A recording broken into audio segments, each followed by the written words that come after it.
Good morning, ISP parents and grandparents. It's so nice to have you all here. My name is Amy Garrett. I'm a design and technology coach here at the International School of Prague. It's my first year here at the school, and I'm working mainly with the elementary section this year, but it's my pleasure and honor to introduce Patrick Green, who is here today. Patrick is not a stranger at ISP. He was here a year ago. Some of you might have met him then, and he was invited back because his workshops are really powerful and really important for families navigating how to parent in a digital world. And so Patrick has a history as an international teacher and educator leader in international schools. He actually worked here at ISP at one point in his career, as well as Singapore American School. He's currently based in Washington, but he's dedicated his career and his time to helping parents just understand the best ways to create boundaries and understand how to partner with your children in navigating technology, basically. So you're all clearly interested in the topics that he has to offer today. We're glad that you're here. And he's got 2 books as well. He's also an author. So if today you're listening to these sessions and feeling like, ooh, I want to hear some more, he's actually written on the topic as well and has some books on his website to recommend too. So without further ado, we can welcome Patrick and welcome to our session. Thank you, Amy. Thank you. It is great to be back at ISP, and I do recognize a few faces from sessions last year, and so that's really fun. I hope that you are I suspect you're back because we know that parenting is not like, oh, yep, I've got all the answers, I'm done learning. But we keep checking and trying and tweaking our strategies and talking with other parents and trying to figure out, what do I do now that my child's kind of gone this direction and is this age and has this new interest, and how do we do that? And that'll be a theme through all of my sessions today. All right, is anyone doing multiple sessions with me today? Great, fantastic. That is a theme, that we as parents don't have a one-size-fits-all solution that we can say, this is what we do, and that'll solve everything. Because we have unique children who are maturing at different rates, and so something might work right now. And those of you that have multiple children know that the same thing that worked for one child at one age doesn't work for the other one at that same age. And so what I like to do is collect great ideas when I'm working with folks like you, and then share them back to folks like you, because that's how we can figure this thing out. We can try something and see if it works, and then share it with someone else. And so I hope the reason you're sitting at tables is so that we can do some sharing. If you came to sessions last year, it was more of me talking, sort of keynote style, and this will be more of a workshop style where I'm going to talk for a minute, and then you're going to do some thinking together for a minute, and then back and forth. So I don't know if you had a chance to do this. That's just kind of fun to see like where we're at, what our kids are using. Oftentimes when it's younger students, we're talking about what games they're playing, and then as they get older, it's what social media they're using. I was just talking with a student who went from Prague to the UK for university and found out that all of his new friends are on different social networks than what his Prague friends were on. And I would say to you, that doesn't change our parenting, right? It's the mindsets that we have and the way we want people to behave. That's across everything. And so when you feel a little bit nervous that, now my kid's into this thing, it's like, actually it's the same thing. It's communication. And it's probably got some photo sharing. And the mindsets and responsible behavior all stays the same. Amy did such a great job. The only thing I would add is, if you were with me last year, I mentioned I was working on a book. I'm still working on the book. It's not done yet, but I think if I keep saying it, maybe it'll happen. I actually just talked with the publisher the other day and kind of got some advice to do some different things. So I am still working on that, and everything else Amy kind of introduced. And I know there's many faces in here that were with me last year, so I'll skip that. But the first task, today we're talking about social media, gaming, and mental health. We're specifically going to get in on mental health. But would you do this first? Would you pull out your phone, scroll through your contact list, find someone you haven't talked to for over a year, and send them a little affirmation?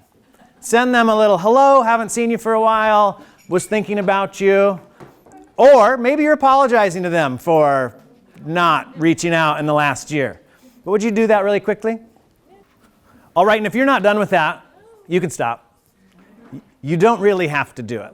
But I wanted you to kind of think about doing that for a second, because maybe some of you felt a little anxious, a little apprehension. And if you sent it, maybe you are thinking, I wonder how they'll respond.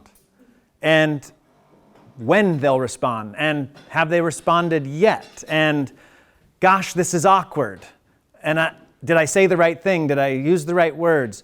And I just wanted to kind of put you in that space. This is what our kids are dealing with all day long, every day. This little feeling of, did I say the right thing? Will this person receive what I've said in a certain way? Will they respond? Oh, they didn't respond. What does that mean? And our students are doing this on 4 different networks across their entire day. And every one of those seconds that passes actually has meaning to some of them, right? And then on the other end, the person is going, well, I'm not going to respond now because that might send a message that, like, I like you too much, so I'm going to wait 5 minutes. But if I wait 10 minutes or a day, maybe it's too much. And I think it's important for us as parents to just kind of jump into that empathetic piece of, like, yeah, we didn't do that when I was a kid. We had a phone on the wall, and like it rang, you answered it, like, big deal. But there's a lot more of your personal value wrapped up in these responses and communications all day long with so many people. And we'll dive a little bit more into that. But I'm going to ask you really quickly, I want to know what you're worried about when it comes to social media and young people. Actually, before we do that, how many of you have elementary school students? Great, so you're like getting ahead of the game here. Middle school students? Yep, so they're on social media probably, or starting to ask for it, or doing it without you knowing. And then high school? Yep, they're on 7 different networks, right? Okay, so great. So we've got the gamut here. So I want to know what you're worried about, and you're going to take out your phone, and you're going to shoot this QR code. We'll see if this works. And here's the deal. You got to listen carefully. You're only going to enter 1 word. This won't work if you do 2 words or a phrase. How many words? 1. So if you can think of, like, instead of saying cyberbullying, you might say bullying. Just 1 word, right? So I think you can enter multiple times. Give me something you're worried about when it comes to social media and kids. I'm going to say, let's see if I captured what you're worried about. I was thinking ahead. Too much time. That was there. Bullying was there. I don't think the word sexting came up, but I know that's something parents are worried about. Kids receiving self-produced naked images of their peers or creating that themselves and sending. Physical health, I don't think showed up on there, but I know that's something we're worried about when we talk about balance. Our students also doing the things that are healthy in their lives. Learning impacts. We worry about bad people out there. We worry about addiction. I saw that word. Sometimes we worry that they're not going to have the social skills. Content, pornography. No one said sleep deprivation. No one wrote sleep on that previous one. I'm going to highlight that for you because that's huge. We'll talk about that today. But mental health did show up, and this is where we're really going to zero in. If I had more time with you, we'd dive into some of those other things, but this session really is targeted on mental health, anxiety, and depression.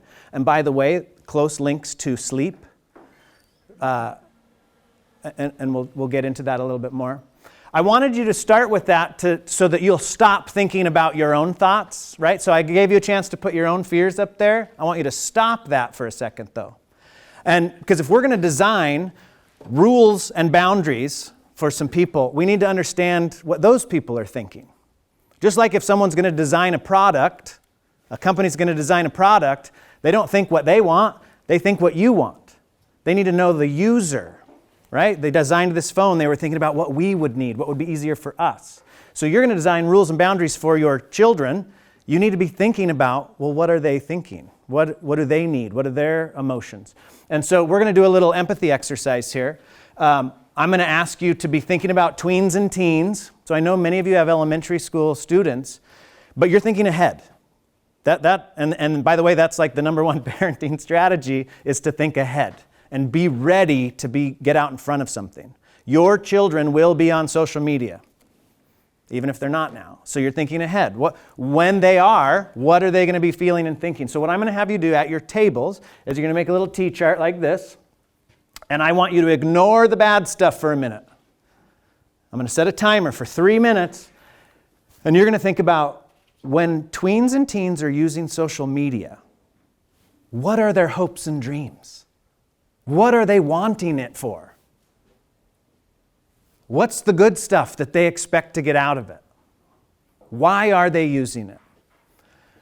They are not using it to be bullied, right? That's not their goal. So what are the goals for these people? All right. So I think I've explained it well enough. You're making the T-chart. You're only talking about the gains. You're going to talk. Have somebody be your scribe. They can be the person. You can use one word or phrases as you do it. But I want you to come up with what are the hopes and dreams of tweens and teens that are using social media. What do they hope to get out of it? And your timer is only for 3 minutes. And so you're going fast and starting to talk to your neighbors right now. All right, so there's our timer. There's our timer.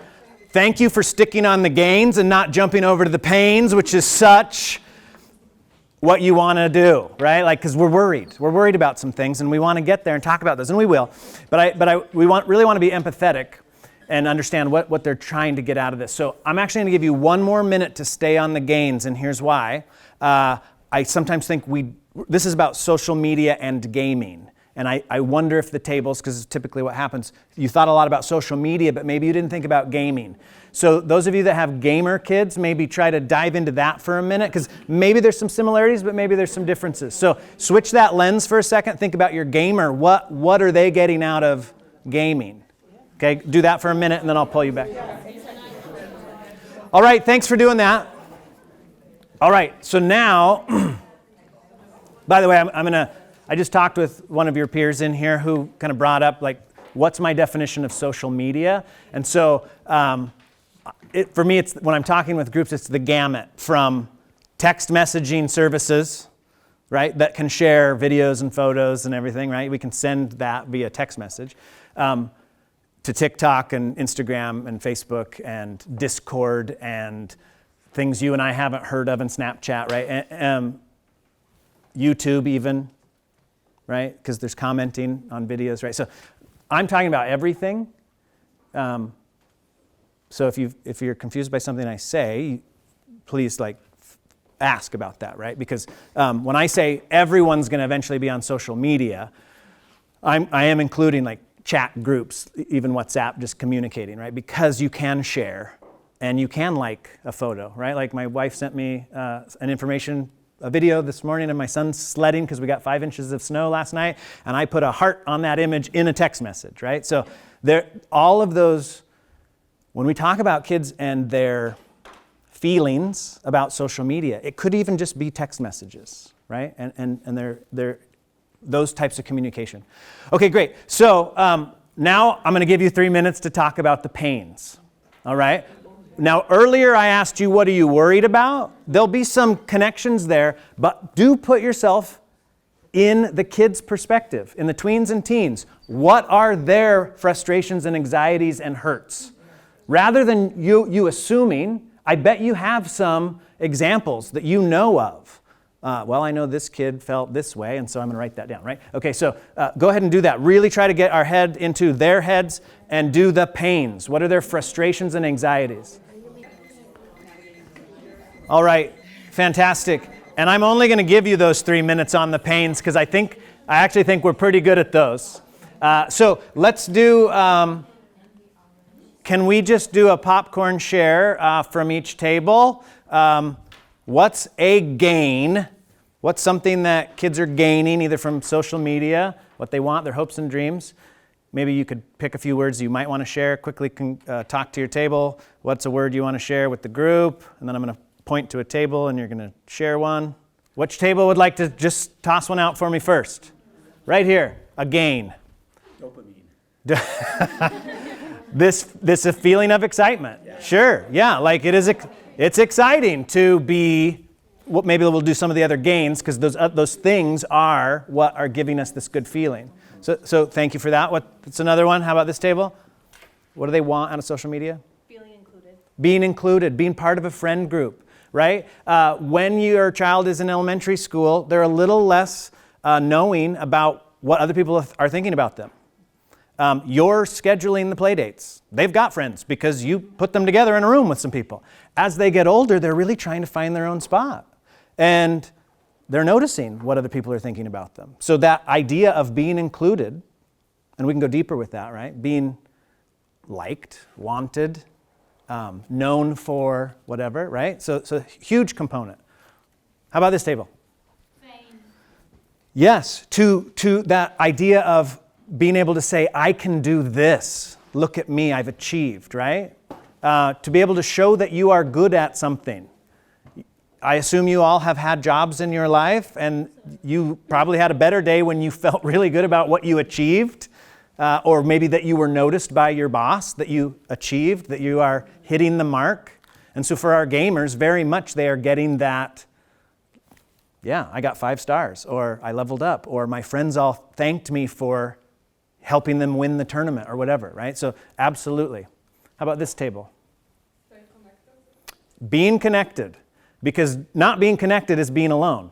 And as our kids move from elementary to middle, there is much more an importance on, do I fit in? Do I have those friends? Am I connected to them?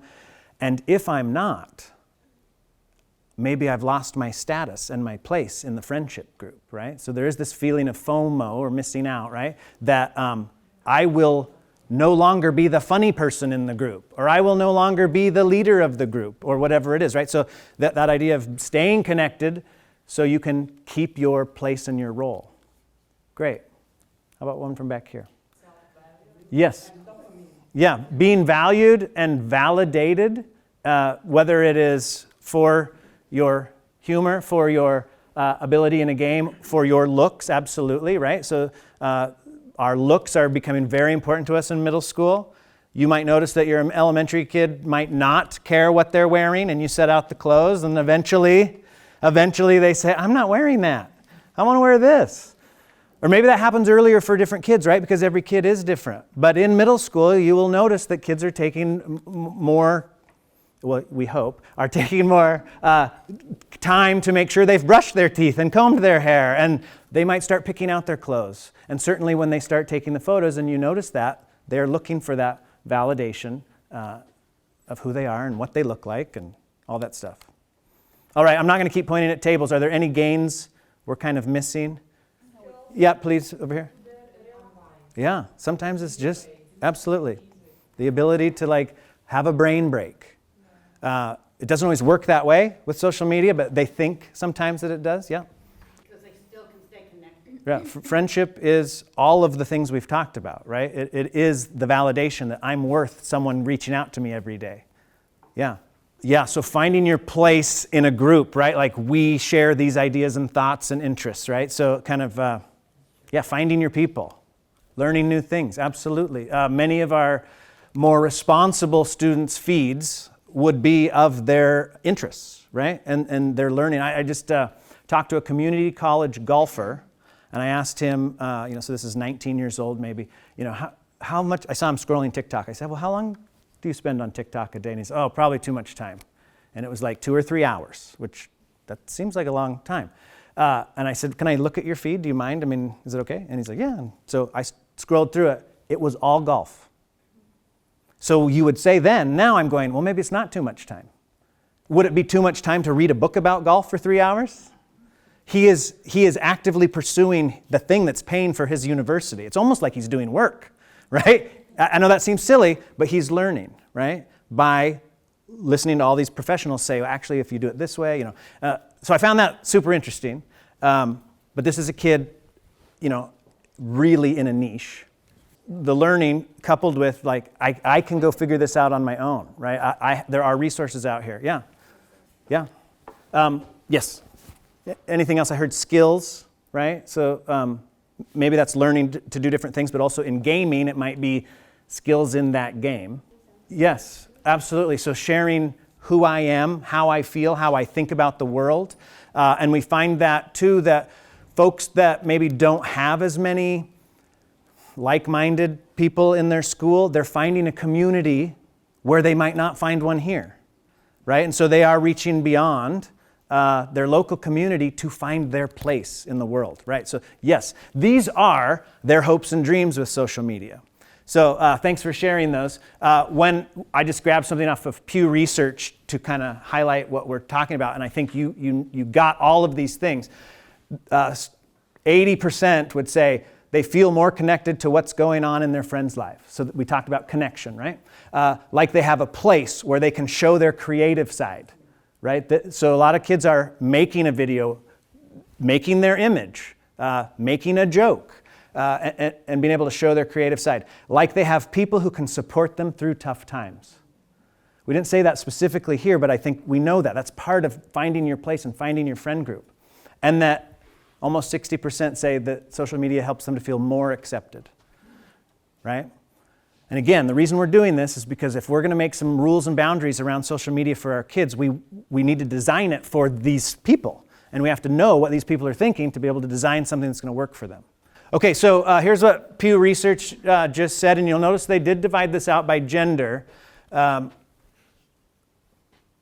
Overwhelmed because of all of the drama. The friendship drama, this person was mean to that person, I don't know what to do to help, or maybe it was me and the bullying.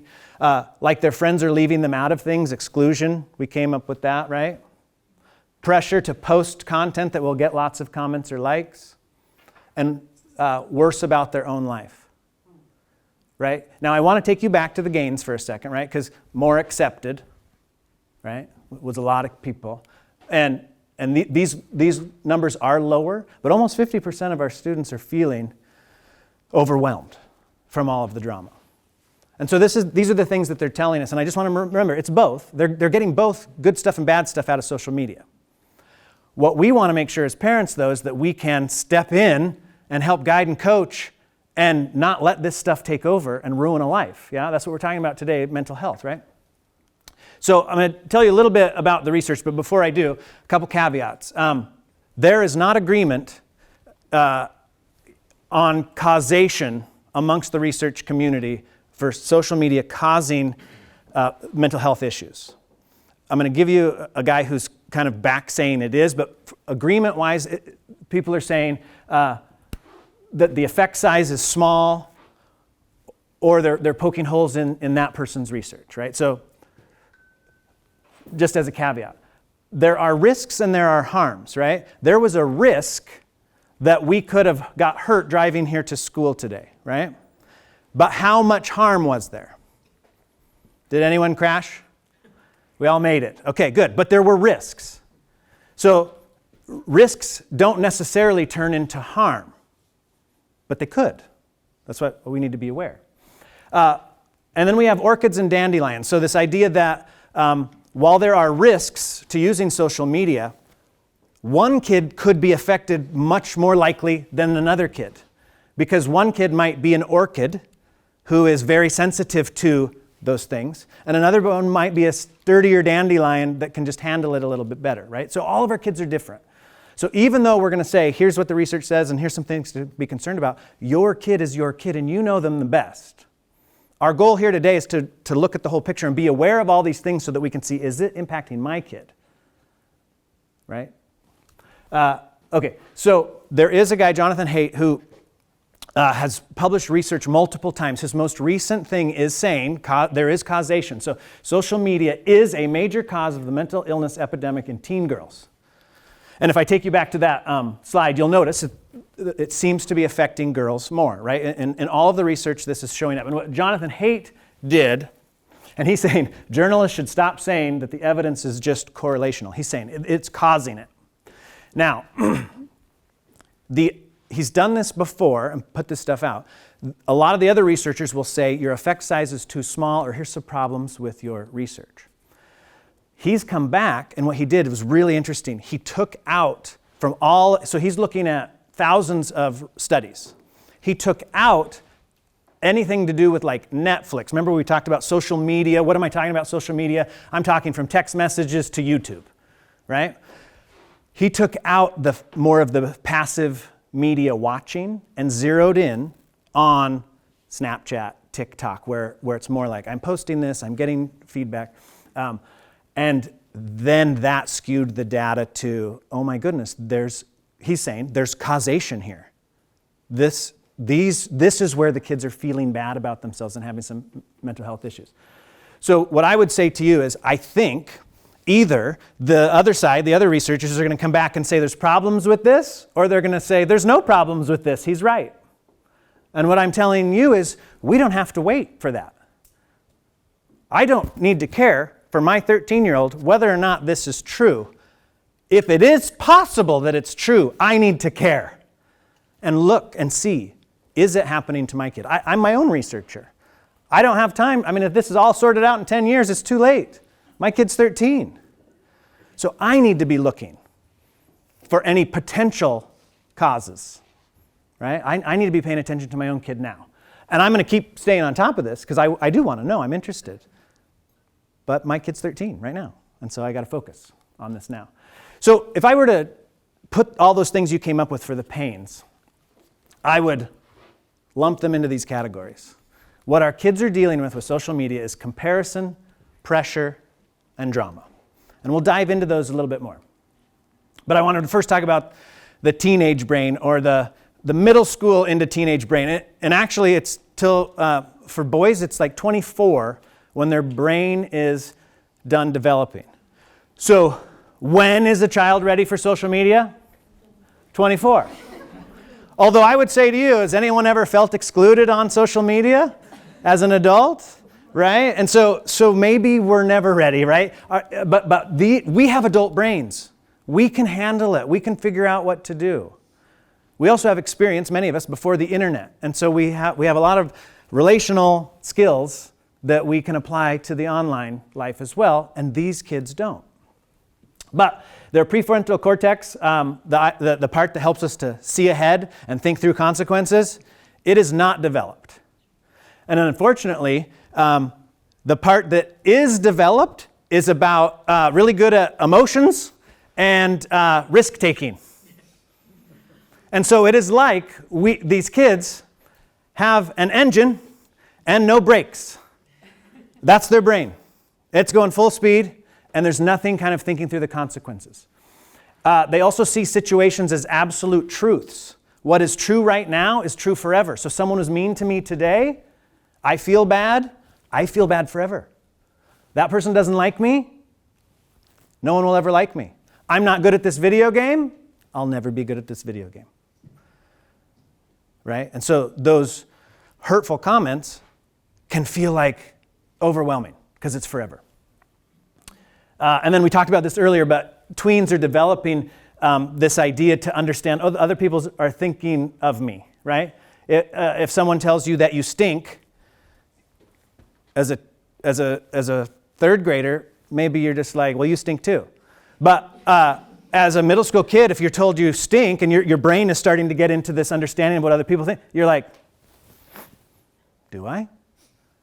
Do I need to change my laundry soap? Do I need to shower more often? What is, like, I stink. And then, of course, you're like, everybody thinks I stink. Because of what, right? It's that idea that it's forever and total. If someone thinks I stink, everyone thinks I stink. And so their brains are not ready for social media at all, and yet many of us have social media in their hands. All right, so a teen's brain is evolving. So risk-taking, poor decision-making, awareness of peer approval, and absolute thinking increase. And by the way, this was all true before social media. And in middle schools, we dealt with that without phones. But the phones and the camera especially have exacerbated that, right? And I haven't talked with Michelle yet on this trip, but I would guess that a lot of her issues with students involve that camera or the phone in general because it's just exacerbated all this stuff that was true always about adolescence and growing up. How many of you are thankful that you when you were a kid, you didn't have a camera in your pocket, and even more thankful that everyone else didn't have a camera in their pocket? Certainly me, right?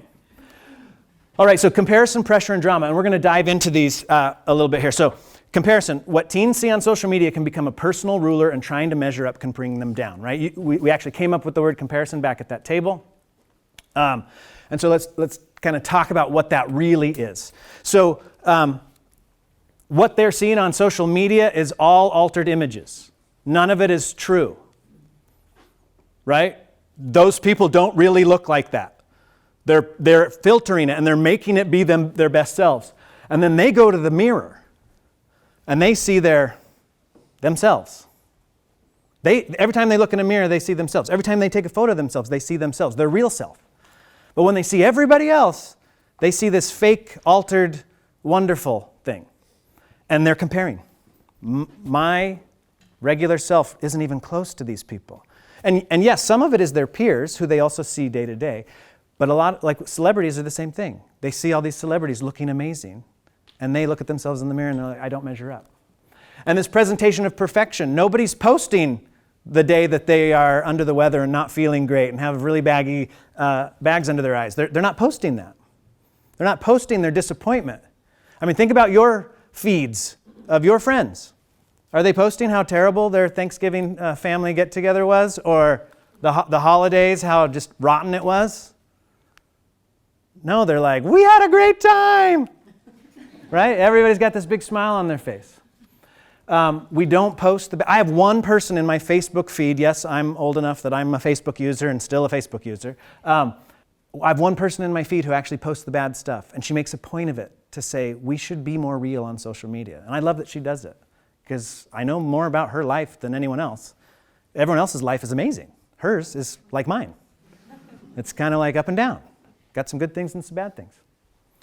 We've got this focus on the superficial, right? People aren't talking about real stuff so much. It's more about, look at what I ate, right? That's the example that everyone kind of resonates. I don't need to see your food, but yeah, it's like, look how pretty I am. Look how strong I am. Look at my holiday. Look where I went. And we can take that back to exclusion, right? So, oh, look at these people. They all went on this holiday and I just stayed home. This family gets to do that thing. My family does this.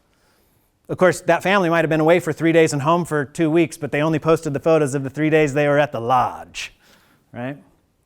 Highly visual sexual images. And again, peers and celebrities, right? So showing cleavage and making those faces, and middle school kids are looking at that going, yeah, is that what I'm supposed to be making photos of? And then, the boys showing their abs and they're looking in the mirror going, I don't have those abs yet. And there's a lot of comparison going on. You don't have someone without the abs taking a photo of their belly. They're not posting that. And so I'm only seeing perfect abs ever. Everyone else has them except for me. That's what they're thinking. And this insta judgment that they put that thing out there and it's like, or no likes, and it's instant and it's constant. And those metrics are available 24/7, so anytime you go to your phone, you're feeling bad again, or you're feeling good again, right? Depending on what you're getting. So there is comparison. It's huge. So let's talk about the effects. This is kind of what kids are thinking. Everyone else has it together. I don't.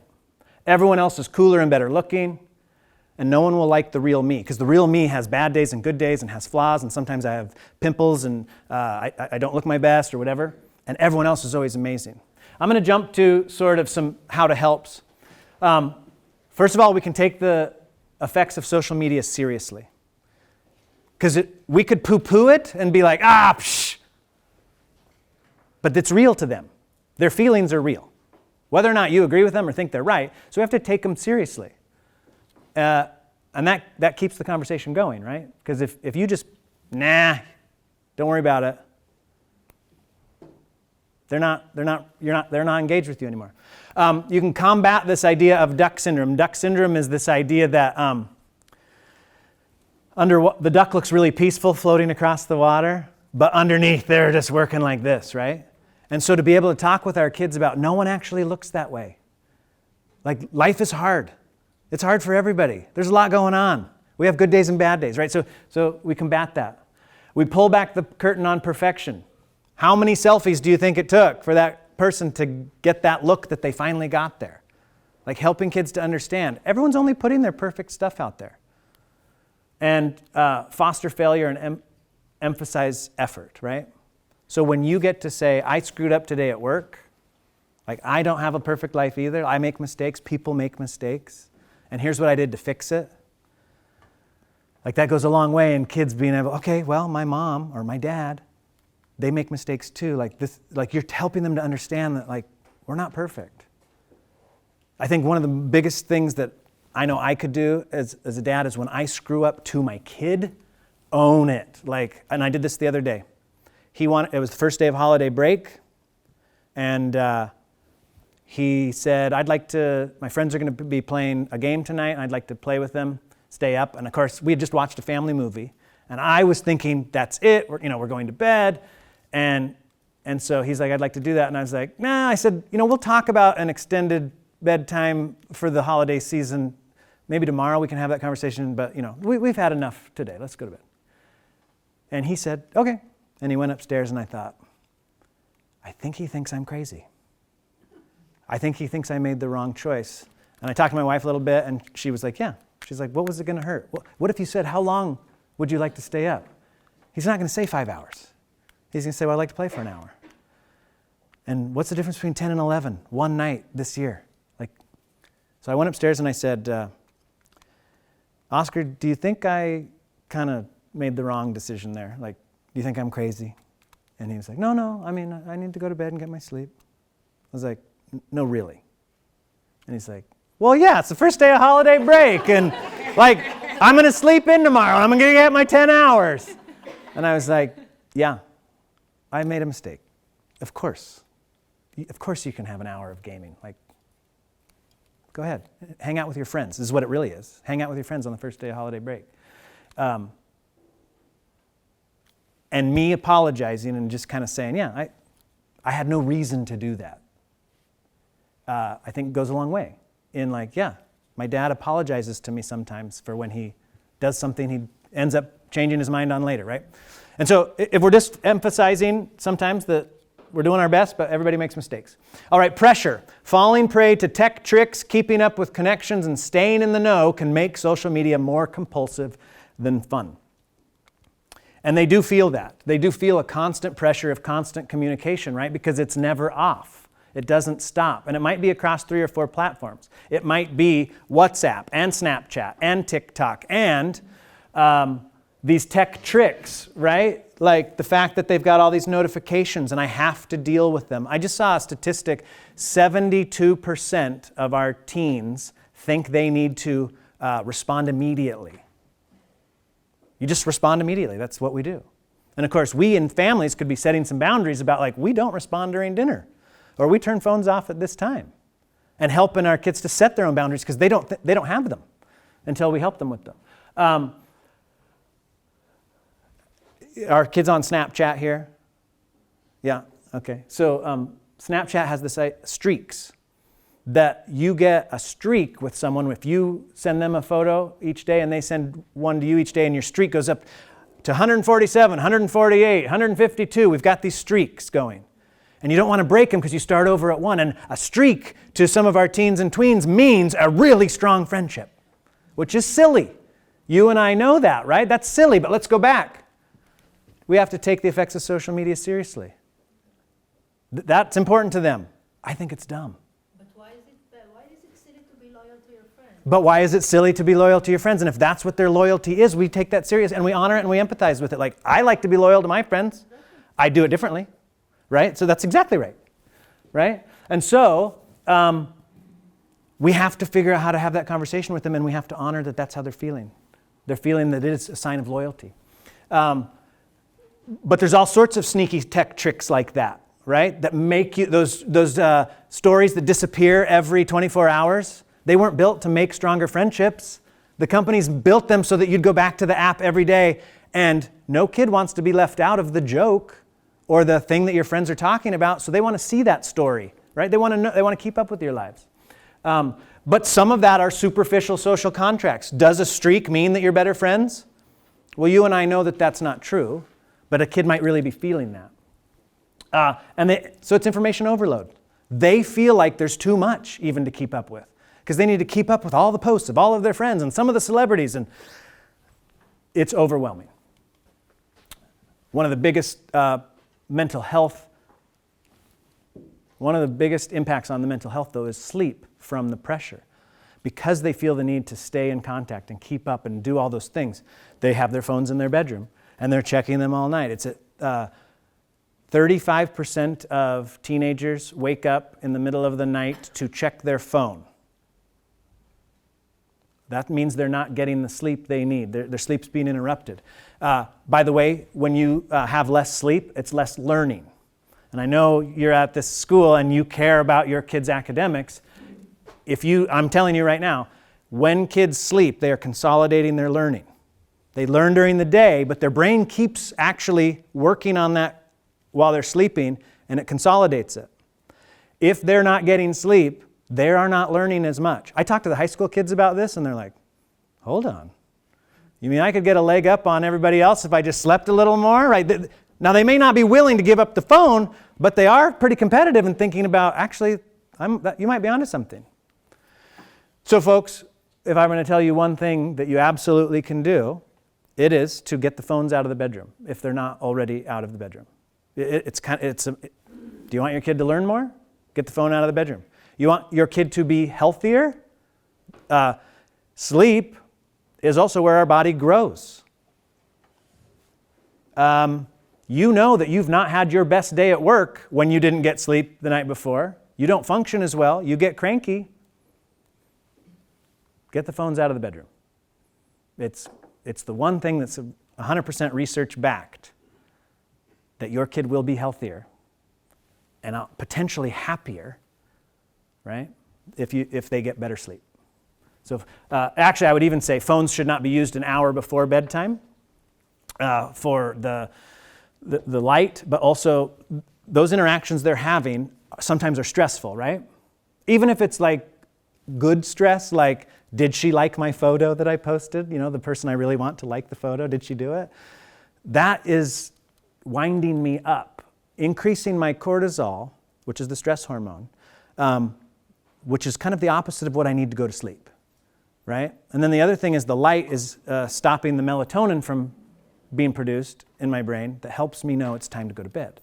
And so for multiple reasons, we want those phones not being used an hour before bedtime, and we don't want them in the bedroom. Okay, so the effects of 24/7 pressure. I have to know what's going on or I'll have FOMO. If I don't keep up, I'll miss out or be replaced. This is huge for our tweens and teens. They have a spot in their friend group.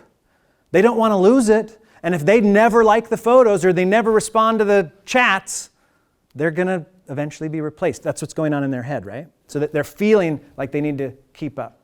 And I have to keep checking for better or worse. Even if I feel like I'm being bullied or things aren't really going well for me, there is this compulsion to kind of know what people are saying about me. If we're getting into the bullying thing, right? And that is one of those, well, we'll get a little more into that. So if this is what kids are thinking, what might we do? Well, here's some how to helps. We can know that the pressure feels real, so lead with empathy.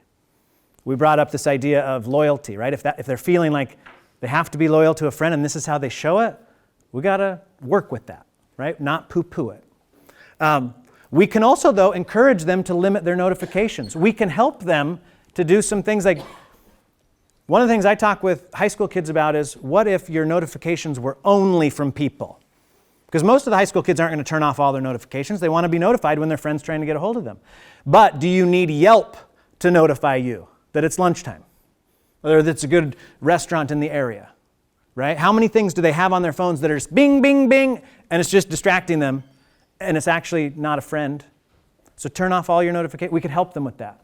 We could encourage taking short breaks. We could have some boundaries in our home. We don't use our phones during dinner, right? My dad, when I was a kid, we didn't have cell phones, but he would take the blame for some things. He'd say, in our family, we do it this way, and you can tell your friends, it's me who's just making the rules around here. Well, we could still do that today. We, this family, does not use our phones during this hour of dinner time, if we have a family dinner. We don't use our phones after 10 p.m. Tell your friends. Your dad doesn't, or your mom doesn't let you use, it has to go in this place, and we stop communicating with the world for these hours. Now, I suspect it would be really difficult for you that have 18-year-olds to do that right now. And honestly, maybe a waste of time. Because in, 6 months, they need to do that on their own. Or, I mean, what are you doing for 6 months, right? So, what if you did it with your 8-year-old, 9-year-old, 10-year-old, 13-year-old? Now you're helping to set these boundaries that they will take on as, this is how we do it, right? Just like all the other things you're trying to instill in them. We live a balanced life. We don't let the technology run our lives, right? So we can set those boundaries early and help them to do that. Set limits to help your kid contain the demands for communication, and be a strong role model for healthy behavior. I know my son doesn't get to use his phone in his bedroom. It doesn't stay there for sleeping. It charges somewhere. But I don't have that rule for myself. And the other day, actually my wife has started using a regular old alarm clock, and she's keeping the phone out of the bedroom. And of course, I'm feeling pretty guilty. I'm going to try to soon. But the other day, my son and I have a bedtime routine. He was in the shower. I was in my bedroom kind of waiting for him to get done. And I thought, well, I'll just read an article about screen time and balance in our lives. And so I'm reading on my phone, and he walks by the hallway, and the door's open, and he looks in and heads, and I just thought, what am I doing? I'm showing him that adults lay in their beds and look at their phones. And that's not what I want to show him. And so I know I was actually doing work, but he doesn't know that. He's assuming I'm just kind of scrolling social media, which is what we all assume when we see someone on their phone. So how can I be a better role model? Well, I'm going to try to not do that anymore. I'm going to try to not have my phone in the bedroom so that he sees we don't do that because we're healthy and balanced. I'll just do this one quickly. So drama, between being left out, cyberbullying, significant other, social media can be stressful, right? And you talked about that. But I did want to kind of just draw the distinction between bullying and meanness, right? And misperceptions. So this is a snap map. So in Snapchat, you can see where you are and where your friends are. So this causes all sorts of misunderstandings. Those two friends are at, band practice, and I've gone home, but I see the map. Oh, those guys are hanging out together without me. They didn't tell me they were getting together. Well, they're not getting together. They went to band practice, but you don't know that as a kid. And so just these technology tools that they have can sometimes lead to some misunderstandings. But there is bullying, and it can be crushing. And then, of course, there is sexting also as part of the drama, right? So I don't have all the stats in this slide deck, but 1 in 4 high school students are receiving sexts, nude images from other people. And 1 in 7, this is data from 2018, 1 in 7 are sending. But there's some other stuff about who's being asked, right? People are getting pressured to send me a photo. And I don't just mean a photo, I mean a topless photo or whatever it might be. So do our kids know how to deal with that? There's a great book, and it's in my list of resources that I'll share with you, Behind Their Screens. And they just did some research, and one of the chapters is on sexting and the prevalence of it and how we should talk with our kids about it. Because it's a little more involved than just don't send a nude. Because again, they're feeling the pressure and the drama. And I didn't have that opportunity when I was in high school. I didn't face that pressure and drama. Reading this book has helped me to kind of understand the nuances of what our kids are dealing with. But the point is there's drama and there's pressure. I can't face the mean comments. I'm all alone against the world. I have to send that sexy picture, right? Like the kids are feeling these feelings. And how can we help? We can stay engaged, empathetic, and encouraging. And it might not seem natural to think about when it comes to sending a nude, how do we stay empathetic, right? But when you think about it, do you remember the thrill of the chase, of the romantic relationship?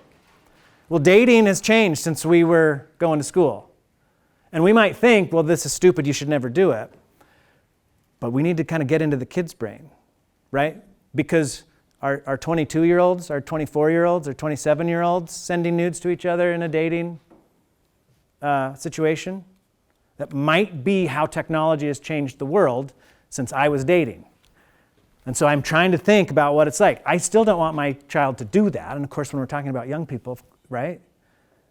But I need to kind of understand what is this pressure that they're really feeling so that I can have conversations with them. Of course, we need to help them think through the consequences, right? Because they're not thinking through the consequences themselves. Remember, their brain doesn't have that part. And if you've got bullying, we need to collect evidence, block, report, and involve the school if necessary, right? If there's real bullying happening that is repetitive and on purpose. And we need to encourage teens to be upstanders and help each other, right? Support your friends online if they are being bullied. All right, folks, I'm going to fast forward to the end here. So we kind of started this with the idea of trying to understand what's going on with the teens and the tweens in social media. And I want to take you back to some of those statistics. 58% of kids said it makes them feel better about themselves, social media. Even though we know there are all these potential problems, it's a balance of things. And the thing is, what they need is us to help coach and guide and help them through these things. We've all been through relationships. Maybe they weren't online relationships, but we can empathize. We can get some of this stuff. Not all of it. They need us, though, because they don't have the capacity to do it on their own. So we must talk to our kids about their online lives as much as we talk to them about their offline lives. Did anything happen at school today? Did anything happen on social media today? Right? We do both because that's where our kids are living in both. And the other thing was, remember I talked about the research and whether or not all social media is causing these mental health things in kids. We need to be on the lookout just in case it is. Right? We don't have to wait for that research to be concluded. We need to be looking at our kid. Are they going to the room and never coming out? And is that a new thing? And has it lasted a week? Well, there might be something going on, right? So we got to really be paying attention. Kids are saying that 43% say social media makes them feel better, and 17% say worse. So remember, it's not always as easy as taking away the phone or saying you can't be on social networks, because you're also taking away some of the stuff that makes them feel good about themselves. And so it really is kind of working with your individual child and figuring it out. There isn't a button to push that makes this all go away. Thank you. This is my information if you want to reach out and connect. And this right here are a bunch of resources for this particular session. There are the resources that I might have mentioned here, but also on the page are all my resources for the other sessions I'm doing here at ISP, and actually on this Europe tour that I'm doing. So I'm going to go to Budapest and London and Frankfurt before I head home. And I'm leading a few different sessions at some of the other schools, but all the resources are there. So if you want to check it out, you can. Thank you so much. It's great to see some familiar faces from last year and some new faces as well. I really appreciate that you showed up this morning. And I really appreciate that you are so caring about your kids' lives, that you're here to figure out how to have better conversations with them that might help them be healthier. Thank you.